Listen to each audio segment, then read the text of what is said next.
Praise the lord. దేవుడు మనకి దానాలు ఇచ్చే దేవుడు. చూడండి ఎంత గొప్ప దేవుడు.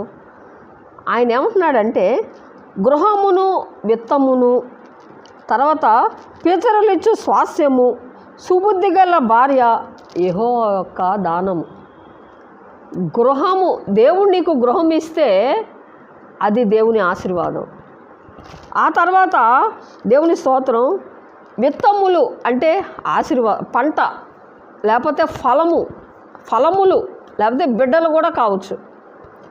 తర్వాత దేవుడు పితరులు ఇచ్చిన స్వాస్థ్యము, గృహము, విత్తమును, పితరులను ఇచ్చినటువంటి స్వాస్థ్యం. తర్వాత సుబుద్ధి గల భార్య యెహోవా యొక్క దానం అంట. దేవుని స్తోత్రం. మంచి భార్య దొరకటం కూడా మనకి మేలు.